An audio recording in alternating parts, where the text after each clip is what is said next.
Hey everyone, welcome to another episode of Get Jashed. So today I'm super excited to have with me Chelsie Hopperstad. Chelsie is from Denver, Colorado, and is a healing, embodiment, and soul coach, a former therapist, and licensed clinical social worker. So her expertise is in trauma and healing the past. Chelsie is now an empowerment coach and has created a framework, Trauma Conscious Change, to support the work of helping women who are ready to ditch the victim mindset and take ownership of their lives and heal their shit.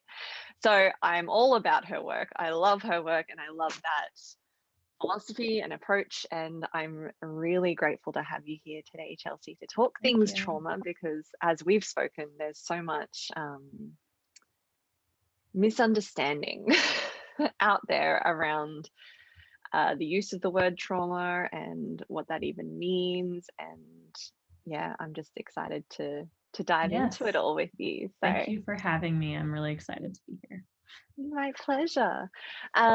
So I guess to start, when you use words like trauma conscious change, and this might be a bit of a loaded question, but like when you use words like trauma conscious change, um, what does that mean? Yeah, If you were explaining that to someone who was just like, what trauma, like that's, all over, like that's huge, what does that mean? sure. Yeah, a lot of times I think it gets mixed up with the concept trauma informed care. Mm. When I mention, I provide trauma conscious healing or a trauma conscious lens, they're like, oh yeah, trauma informed care. That's cool. And I'm like, well, it's different and it's hard to explain, but let me try.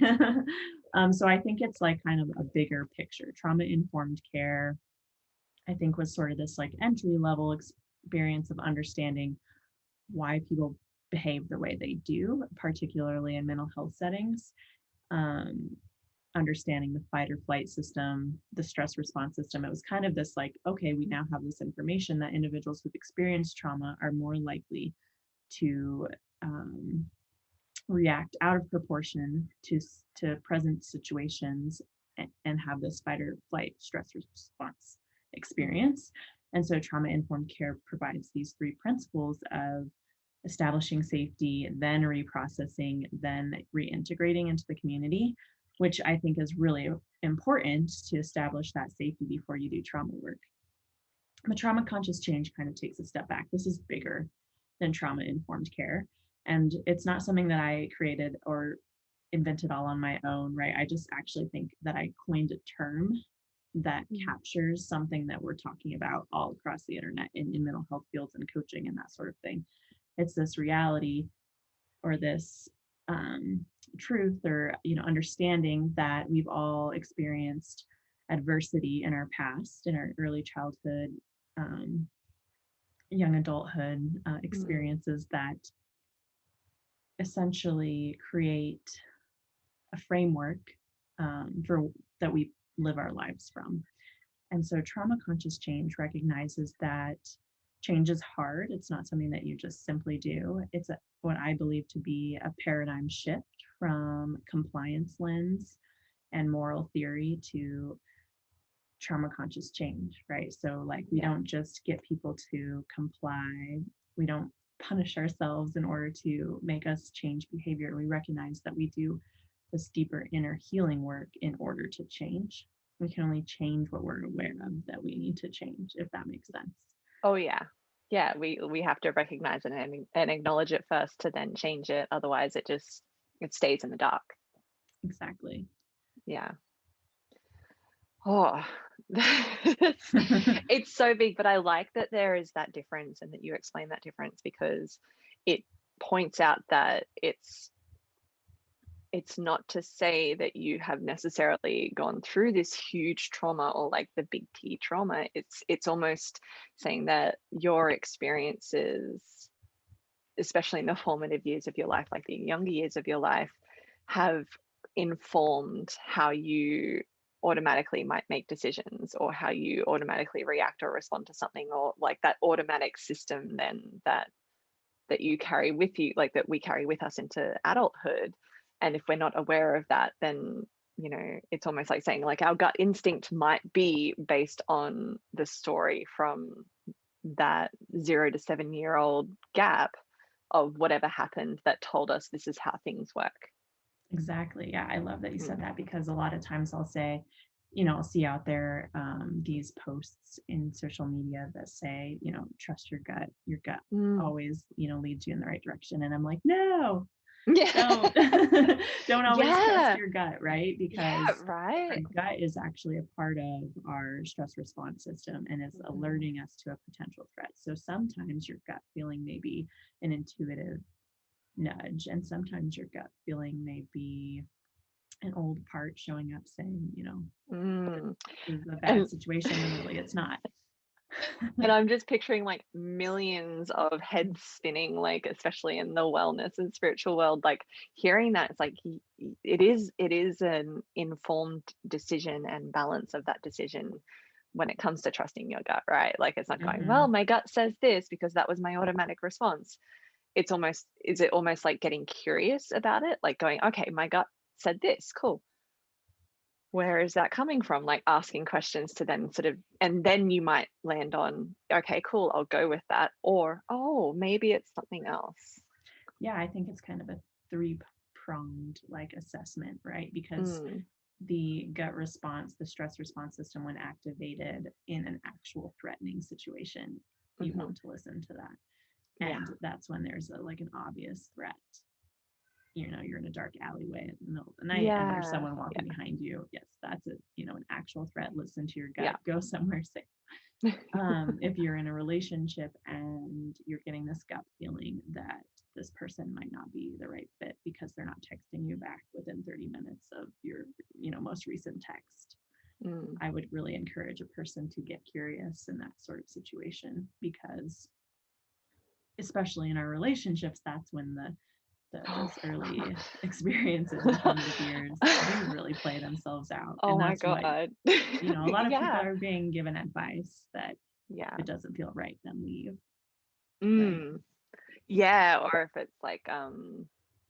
if it's not a hell yes, then it's a no. It's like, well, Mm-hmm. actually, maybe it's a get curious and, like, and you're right, like with relationships of any kind, but especially our more like intimate relationships is where our shit comes out. It's where like all of this stuff comes up because it's such a mirror. It's such a, oh, okay. Oh, Mm-hmm. this is Yeah. coming up. And it can be so easy to be like that gut feeling of, oh, he's cheating on me. And then, like, Mm-hmm. maybe, like, there are Mm-hmm. definitely instances where that intuition is Right. very real. But then it's also like, where is the balance of being hyper vigilant? That's just an example, but in examples Mm-hmm. like that, where is the balance of being hyper vigilant versus it actually being like hyper vigilant, where it's that response, that trauma It's response right, almost versus exactly. the, Versus like an oh, actual threat. Yeah, and yeah. the third part there is, the more embodied you become, the more you befriend these sensations and these gut feelings and Hmm. the stuff that shows up in your body, the more you develop that ability to discern Mm, and experience self-trust. So that's where it's kind of a three-part, getting curious. Is this the past that's showing up? Is this really my truth? Is this my intuition leading me? Or is this a true threatening situation? And kind of assessing it through yeah. those three different So, points. so you're saying it goes a bit deeper than just like an Instagram caption. As always.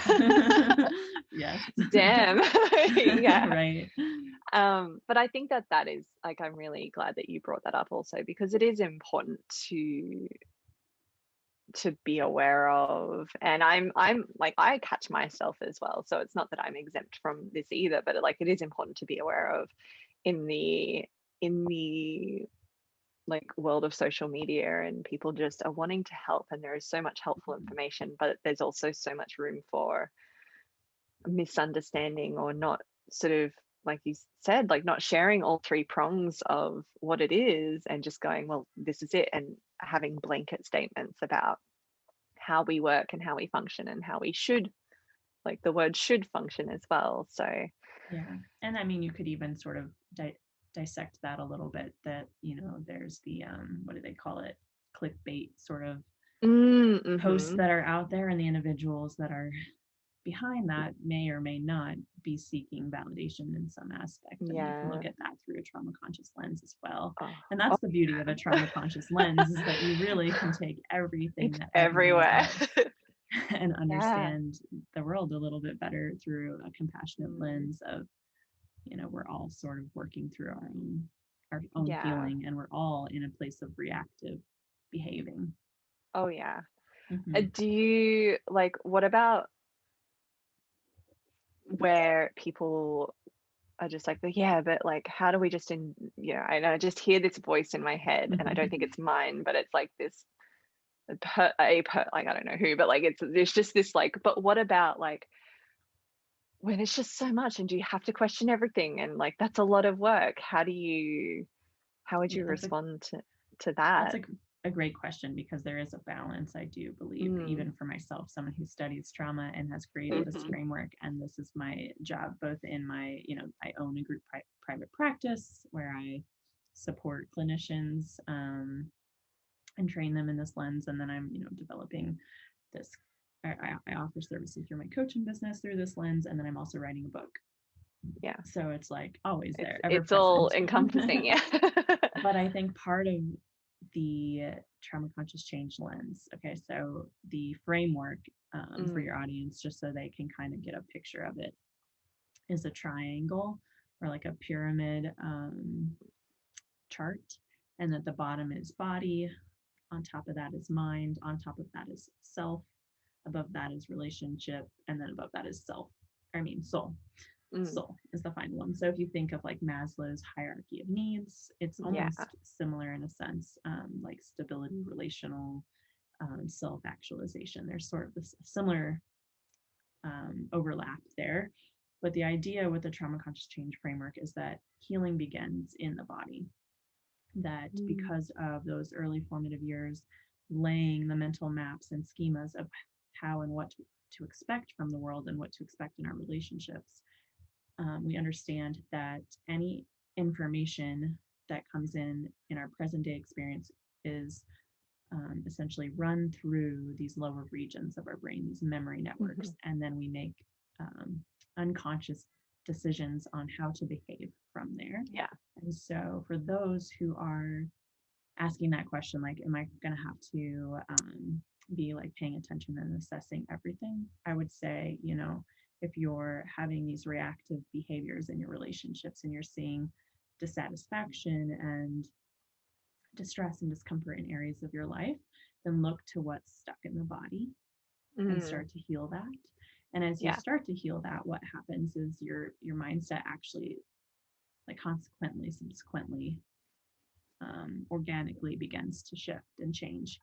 Yeah. So this is considered a bottom-up approach to healing first. What is really common in the mindset coaching and mental health world is top-down, like just change your thoughts and that will change just your life. choose, right? Exactly. Like just make a decision and then choose, and But ultimately you have this experience of then you heal yourself, because the more that the mind and the body are connected, and the more that you heal that connection, the more you heal your sense of self and your confidence and your self-esteem and your like knowing and your self-trust, which then heals your relationships, which then leads you to what you experience as an authentic self, right? And that being said, it's not always dark, gloomy, like uncomfortable work when you're dealing with trauma. And we'll get to defining trauma next too, because I think we kind of started to touch on that. But you know, it's also okay, well, now that I understand this, I can see that I have the capacity and the ability to experience more joy and more ease and more pleasure in my life. And so you can kind of let it go a little and like let yourself go play and let yourself go be joyful and, you know, appreciate the good things. And so that's kind of my answer to that. Yeah. And I love that, like, because I talk a lot about communication, and I became aware, like I was expressing this to, I was going to say someone, but I think it was in a post, but like just sharing about like, oh, well, my journey of learning how to communicate and self-express didn't come from intellectualizing and going, oh, okay, well, I guess I'll learn to say this thing in this in these kinds of moments and everything. Like, sure that to a degree there is, but it's not actually like, it's not teachable in that way where it really lands, where it really gets embodied. My journey was about learning to become or feel safer with those reactions and those sensations as they came up in my body. And instead Mm-hmm. of being like trying to be like, oh, no, no, no, no, no, or like just being in that fight or flight or that survival mode, it became this whole going, okay, well, I don't like them. I don't have to, but I can also learn to be with them Mm-hmm. and to learn like, oh, when this is said, this is the reaction that happens within me. And it's just this relationship with my body in that way that is then naturally changed how I communicate without, without my mind coming into it and be like, say this, it's like actually like, what is it? Like it becomes from, it sounds so intangible, but I know it's not, but it comes from within. Like, it's like, Mm-hmm. oh, yeah, like, of course I'll say it this way. Like, I Mm-hmm. still have to pause sometimes and be like, all right, I'm going to redraft that, that kind of thing. But it's also because I let myself have the reaction without actually acting on it as well. I let myself acknowledge and go, well, I really want to say this. I Mm-hmm. really want, like, and maybe I write it out just to like vent it out, but then I go, okay, but what's the actual point?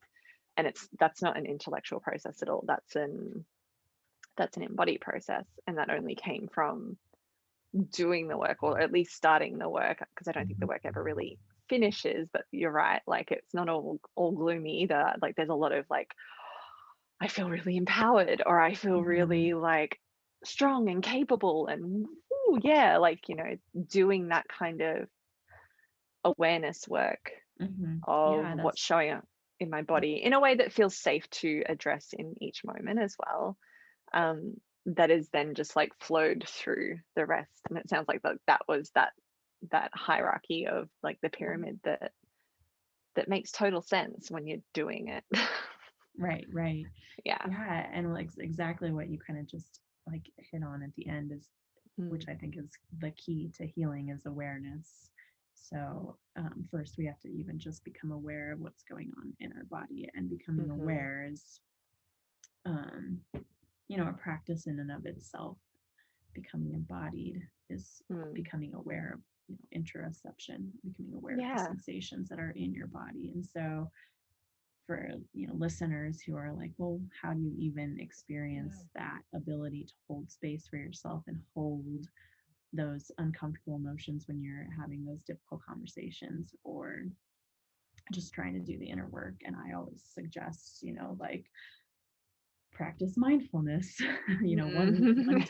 1 minute at a time a day, Yeah. just becoming reconnected to the present moment, using your five senses once a day for 1 minute, and increasing it over time. Eventually you'll be able to like develop that awareness muscle that allows Yeah. you to then pay attention to what's going on, and increases your Uh-huh. ability to improve all of those things. But It just makes everything else easier rather than making it all of that. That's okay. Making it all of that brain energy, right? Because then no wonder people are exhausted, because they're just trying to like think their way through things. And exactly, yes, yeah. yep. Yeah, Mm. and like you said, you drop into your body, and that's where your answers come from. Hmm. First, our thoughts, Yeah, and I and a think lot of the that's time, like go ahead. Yeah. instinctually, like truly instinctually, in the moments, I've had those responses that have just come out and I haven't thought about them. And but it's only because of the practice, not because I haven't practiced and it just happened by fortune. It was just like, oh no, like in in my examples, like in conversations, and someone says something, like my immediate response comes from this place more often than not, especially in those heightened moments. Mhm. Whereas if I were to like then go, oh, I need to think about what I say and la la la, like it is such a balance of learning like Right, where that comes from versus where that comes from, like gut or head. right, Yeah. right. Yeah, it's like our initial reaction, if we don't have the embodied experience, is also Mm. going to come from our body, but it's coming from the stress response Yes. system of fight or flight. But when you're Yeah. regulated, in a way that you can hold the stress response that you're Mm-hmm. having and hold it and be aware of it and be, an outside observer, objective observer Yeah. to it. You don't necessarily have to think about. And and Yeah. it's so satisfying. And that's part of the reward that you get out of like going through that, is like then having the moments where you're like, oh, I'm regulated right now. Like, yes, I'm having a stress response, or, yes, I'm having a reaction, but I'm still regulated and I'm objective and I'm observing. And it's so satisfying and empowering in itself, which is why I think your work really is empowerment work also, Mm-hmm. because that's what you feel. But getting back to, because you did flag on that, getting back to like clarifying what trauma is, and like the Sure. science behind how we change within the realms of trauma also. Yeah, I have to say that a lot of my research comes from Dr. Bruce Perry and Dr. Vanderkalk. Mm-hmm. And Oh, yes. yeah, and so I reference him a lot. right. So I'm Yeah. not like, a psychiatrist, or I haven't done the Mm, actual neuroscience research myself, but I've read a lot and I pull on these yeah. resources. And he just wrote a book with Oprah, What Happened to Us. Mm-hmm. Dr. Bruce Perry and Oprah, and I highly recommend it too for those who Yeah. are like more interested in this topic and these conversations. But I think part of the reason why trauma, the definition of it is largely misunderstood, is because despite the fact that there's been so much new research and findings on trauma in the past 30 years in the mental health field, um, we're still relying on the diagnostic statistic manual with just PTSD as the only diagnosis related to Mm, trauma. And so there hasn't been a lot of like information offered to the layperson around what is trauma. It's just still sort of been because presented even, as this, yeah, correct me if I'm wrong, even complex trauma isn't the term, it's CPTSD, which doesn't actually mm-hmm, address what is referred to as otherwise as complex trauma, which is like mm-hmm. the ongoing moments of trauma rather than like that big moment, which is more what PTSD is. Is that right? Correct. Yeah. So that's how PTSD is presented to us through the Mm, DSM. But yeah. through the research, if you look at the research over the last 30 years, it doesn't necessarily have to be any of those events that are Yeah. listed in the DSM to meet to have those cluster of symptoms that are Yeah. considered PTSD. And Mm, so you can go through like a small trauma, little t trauma, and still develop those symptoms. You can go through multiple little t traumas that become a complex trauma, mm, and that can also be considered like a big T experience because it's now complex. And then you have those cluster of symptoms. You can also go through a big T trauma, a really traumatic event that we would consider, the majority of us would consider a traumatic event, mm, and not have those cluster of symptoms and not have a trauma response or reaction. And so as I was listening to that book, What Happened to Us, I think Bruce Perry really explains this really well, that the other reason why trauma is so misunderstood is because every single person is going to experience the event differently. And so trauma is yeah. how it shows up in our nervous system and how it gets processed or stuck in our nervous system. And Mm-hmm. so you can go through events as an early child, a young child, and it just has to be prolonged stress that your nervous system can't cope with for it to become a stored trauma event in your nervous system. Yeah. That's Yeah. a really clear way of explaining it too, because I know that there is a lot of, I don't really want to like, I don't think it's stigma as, I mean, that's a whole different topic, but like Mm. there's a lot of like the idea that like, well, I don't have trauma because I haven't been to war, or I haven't been, like through domestic violence, or like, those kinds of things, those really big things that, like you were saying, like that we would sort of consider, like generally consider like that's pretty traumatic, like to go through. Mm-hmm. But it doesn't have to be only those big things. It can be just this prolonged state. So you're saying it's this prolonged state of stress in the nervous system for it to kind of be imprinted as a reaction then.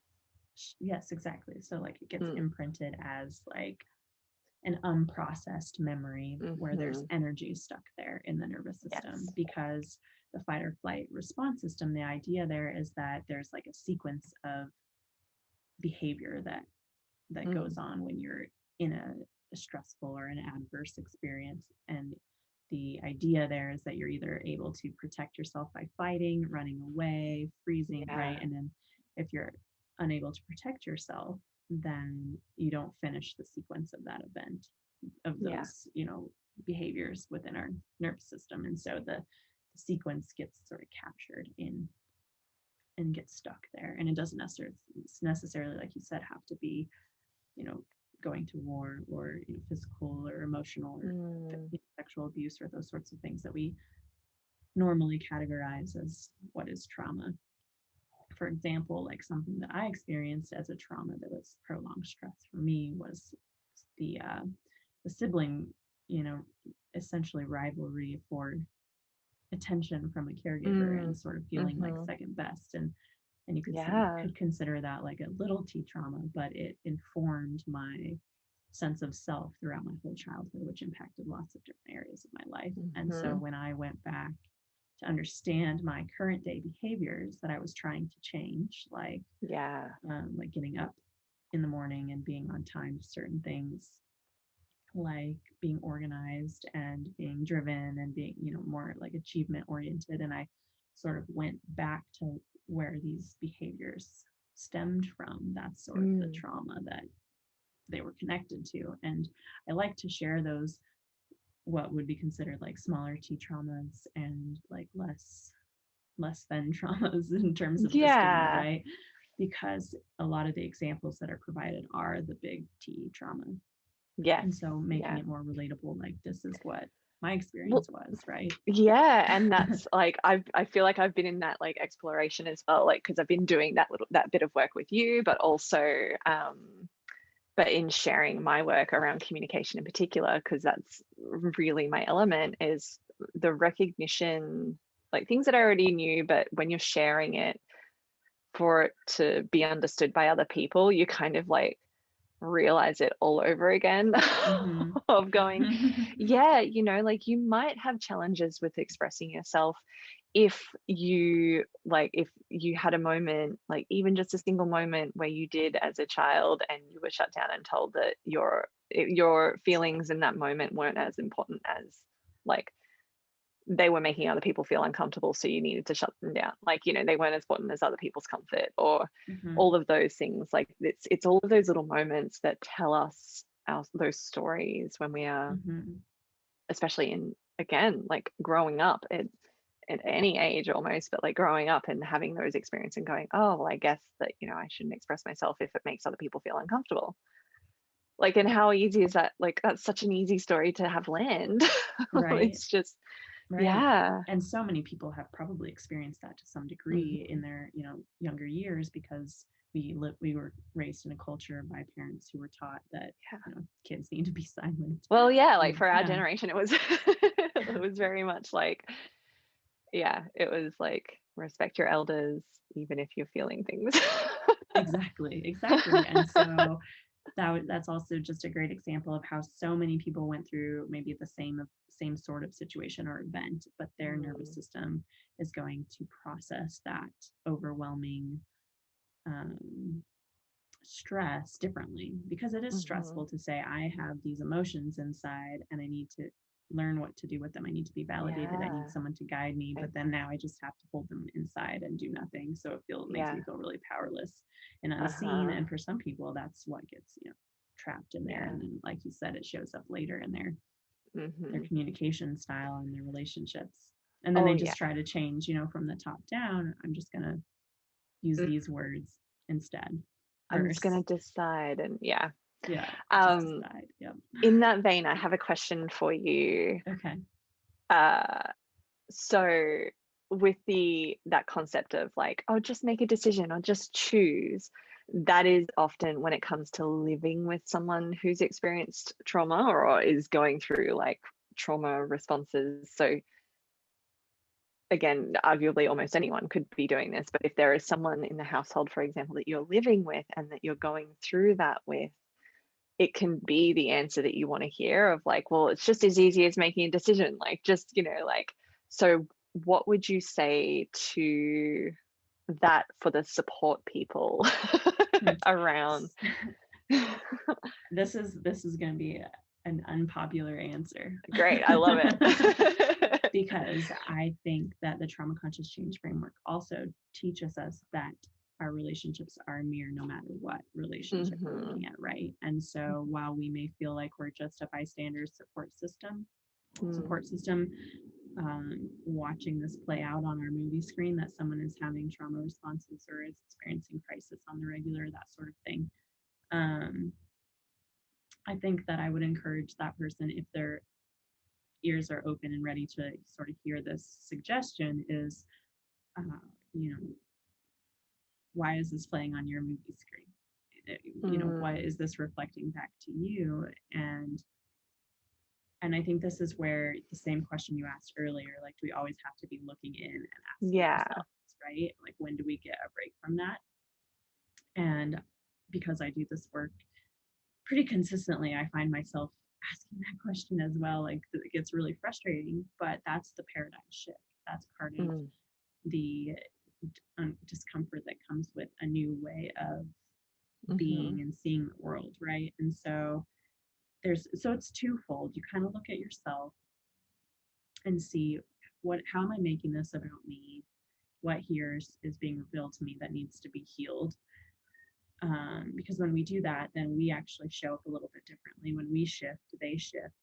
That's my big thing, right? And then they show up differently, and that's how we heal patterns. Because they show up differently, they're healing something in order to match you. They don't have to be over here with you anymore, replaying out whatever dynamic is happening. In addition to the fact that, like, okay, maybe you shift and they don't shift back with you, then it probably was never about you in the first place. Though you were experiencing it as it was about you, you still allowed yourself to heal some of it. But they are, dealing with their own stuff as well. And so recognizing that it's not personal, I think, is really key. And then maybe to expand, I think, to make sure I'm answering your question all around, is that it can also be tiring to, what are the boundaries that you need to have in place? That's also part of the healing experience, right? Because my favorite word. If you're feeling like you need to be their support 24/7, their savior, you're going to fix them, you're going to help them. That's another thing that's showing up in you as well. So if you're able to set that boundary, like, I can be here for you, but I also have to only, limit my time or whatnot. Yeah. Oh, I'm so glad that question came up, because it is, I didn't know what the answer was going to be, but like, I'm like, I feel like I need to ask this, but it is so important, because I feel like a lot of the people that also struggle with trauma are those who are the support people in those instances, because they're just like, well, like, this is frustrating and I don't know what to do, and why can't they just choose to like work on themselves or whatever it is, right? And then it becomes a boundaries issue, which is like, well, I'm being so accepting of it, and I'm helping manage them and I'm taking care of them, but holy hell, I'm drained, and then resentment builds, which isn't healthy either. So it is really about like taking care of your side of the street and going, all right, is this about me? What's this showing up in me? All right, yes, this, or no, nothing. It's about them. Okay, what do I communicate then to them to say, look, I need you to take care of your side of the street, because I can only do so much. And then sort of deciding what you do from there, right? Like in the extreme end of it. And I think that also the other piece there is that exactly what you said, like having this expectation that they're just going to change, that they should just change their behavior, right? So that's a big piece of trauma conscious change, is that it's asking people to look at the behavior of others around them through a lens of compassion, recognizing that it is their early childhood experiences, traumas, stressors, adversity, whatever it is, playing itself out, and it's not easy to change, right? But by setting those boundaries, I think it's a step in the right direction for them to which leads me into like something I would love to touch on, like the whole reason why what I do is help women who are ready to, ditch victim mindset, is because we can create that boundary that it's theirs and this is ours, but all of us need to recognize that we're projecting our stuff on the world. And in order to heal, in order to experience trauma conscious change as a collective, we do the inner work rather than feeling like blame and shame, right? Like if they would just change, I would be happy. And I think also doing that work for yourself, and I feel like doing that work for yourself and setting those boundaries also make sure that you're not stepping into enabling mode either, because then it becomes this, well, like I've seen it sort of become this codependence almost of like, oh, well, like, yes, they have trauma, so I'm going to forget my needs. Right. And then like, and then it's like, well, that doesn't work either. So it's like, how can you approach it with compassion, but also have that in place so that it's like, well, this is still recognition of my own stuff, so then it doesn't become a trauma for you in that experience. Right. And usually codependency is a result of sort of the dynamic of two people having trauma history, and that one way that you can avoid dealing with your own inner stuff is to take care of another. Yeah, exactly. Can you say that again? Can you just like and it's a trauma response. One way that we can avoid doing the inner work is by sort of deflecting and becoming the caregiver, caretaker, or fixer saver of another. And that's what sort of this codependency is. And oftentimes the reason why that happens isn't necessarily just to like avoid the emotional dysregulation that we have in our body. It is also a repeat of an early childhood child caregiver relationship, where the caregiver was requiring the child to meet the caregiver's needs in certain ways, right? And so it plays itself out in a codependent relationship later on. But I think that's just such an important line, and like it's all important for me to hear. I love having these conversations because I'm like, I'm learning so much, but also like I know the conversations that I have with people in my community, and I know that like there's so many different things where I'm like, yeah, repeat that again for us. No, definitely. Yeah. So getting into your work with like the empowerment and getting out of the victim mindset and the projection. What is that about? Like, what does that mean as far as how that work shows up? So if we understand that most of our behaviors and our decisions happen as a result of these frameworks that are laid out in our early childhood, as a result of stress and adversity, then we can begin to build awareness that our relationships and the dynamics and the our circumstances that we're looking at in our present reality are often through that lens of the past. And so until we're aware of that, we're typically looking through this lens of, this person's treating me poorly. I'm unhappy in my job. My boss is mean to me. I can't ever seem to, amount to this or that. These expectations I place on myself out of like perfectionism, that sort of thing. And this sort of self-punishing cycle we get in with like critical thinking and that sort of stuff. And so we look externally to our experience and say, all of this is to blame for my unhappiness. And then when we look through a, trauma conscious change lens, we recognize all of this is as a result of me repeating my past. This is like, that's super fun.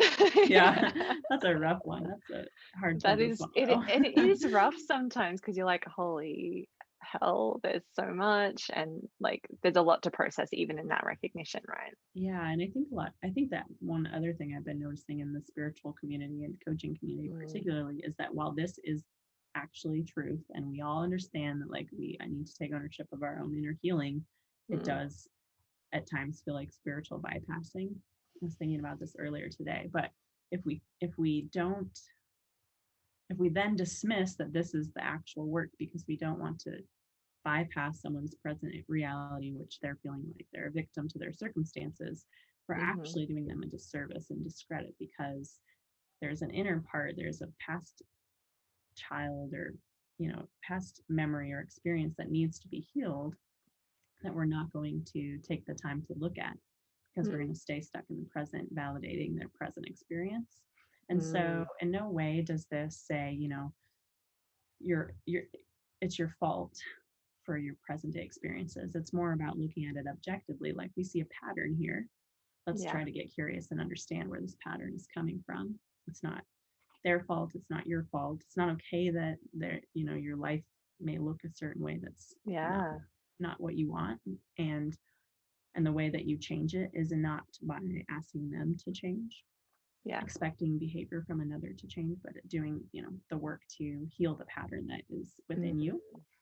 And then, like I said, you'll shift, and then people will shift to meet you there. And so part of this victim mindset that we can get, this loop that we can get stuck in, is staying within our present reality and feeling like it's our external circumstances that need to change. And when a person becomes aware of that and is ready then to say, okay, I don't want to live like this anymore, I don't want to live in victim mindset, what's next?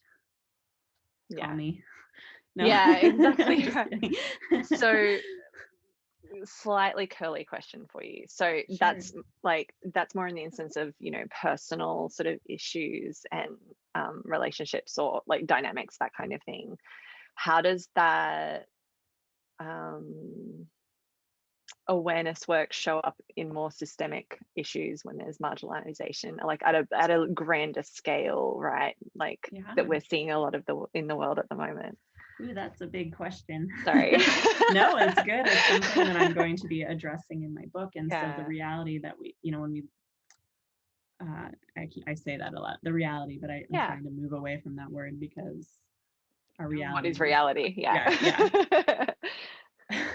So when we look at a trauma conscious change lens, we can understand that we're not looking at trauma playing itself out between, in an individual within this only lifetime, right? We understand there's intergenerational trauma, but I think that trauma conscious change asks us to look again at a much larger scope and picture, and recognize that we have lived in millions of years of trauma, of subjugation, of war, of having like monarchies and being and like it's hard to even put it into words, because I can visualize, it's really hard. these movies of like where there's so much death and pain, and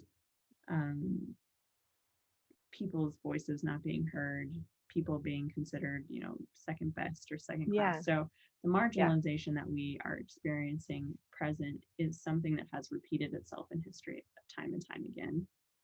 It's I really think from a trauma conscious change lens, it still asks that we do the inner work first, or we support communities through the lens of restoration and healing through restorative lens versus sorry, my cats are always like at my door. The word is leaving me right now, but through like a punishment type of approach. Because I've seen that come up in different conversations, and I feel like it is important enough to acknowledge and bring in here also, because when we're looking at like doing our own work, especially when it comes to those larger systemic marginalization issues, it's not saying you are creating this exact reality for you, as far as like the oppressing forces that have been there for like millennia, basically. Absolutely, so it's not putting that responsibility on people, but it is. And honestly, even on an individual level, it's never putting a responsibility or fault or blame. So trauma conscious change is not about blame or shame ever. It's about objectively understanding patterns that are playing themselves out, right? So even from like a marginalization perspective, there's a pattern that's playing out within intergenerationally within this system, and there's a twofold of the who would be considered the oppressor, that's a trauma response, and and the oppressed, and that's a trauma response. And so Yeah. both have you could say responsibility, both have the opportunity to look at the pattern that's playing out there. Yeah, definitely. And I hear what you're saying, or what I think I hear what you're saying is that like it's also not going, it's going into the healing mode rather than the punishment, because then the oppressed becomes the oppressor, right? Exactly. Which is exactly. like That's where it repeats almost a whole itself. very different conversation, but Yep. yeah, but that's the repeating of the trauma anyway, which doesn't actually move the world forward and out of that trauma cycle Exactly. Which is why anyway. trauma conscious change is a paradigm shift. And I know it won't be popular to everyone. You know, it won't Yeah. be. And it's not an easy solution necessarily. It's not like a, yeah, just do this. Right. That's right. it. Like it's a whole new like lens and way of seeing the world. Yeah, I think part of. and it requires a lot of work on a lot of people's part as well. Exactly. Yep. Yeah. But I think because, like I said, I didn't create this concept. You know, if you look at the holistic psychologist's Instagram page, she has almost 4 million followers at this point, and she speaks about a lot of this same stuff, just in a different way. So I find that encouraging, and I look all over the internet and I see people sharing information in a similar way about how we heal. And so the concept is out there, and I think that when it's time for us as humans to evolve and heal, like healing into and adapting into a new way of being, you're going to see this like thread of information sort of spreading itself out through the collective, and that's sort of what's happening already. So yeah. Well, one last question to finish up with on that note, like because we have this accessibility to all of these different yes, psychologists, but also like wellness, like figures and like what's the word, figures on like social media and Instagram and everything. What is the point that you would recommend, like where that has no longer become helpful and it's time to seek that professional help? Like, is there a line or is there a balance? Or it's a great question, because I think also that like there's this experience of mental health professionals trying to the word that was used that I just recently came across the other day is like gatekeeping like mental health skills.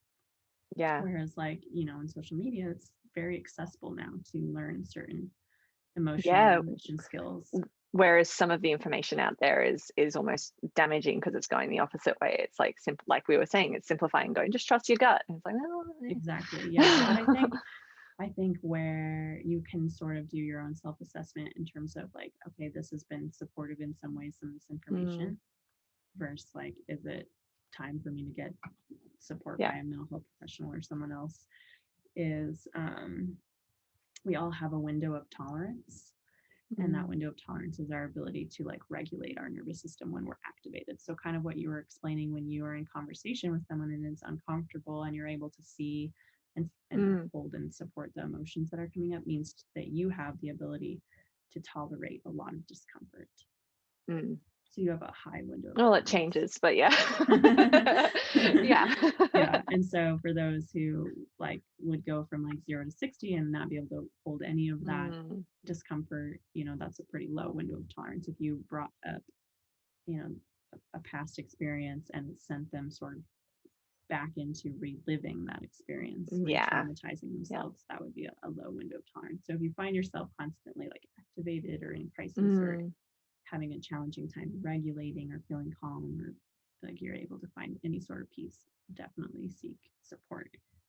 That's a great way to put it. Yeah, if you're feeling like you're constantly activated and self-regulating isn't really working at this stage, get support. Yeah, co-regulating is the way to go. Yeah, I love that. So where can people find you and follow you and your work? Oh, yes. So you can find me on Instagram at Trauma Conscious Change.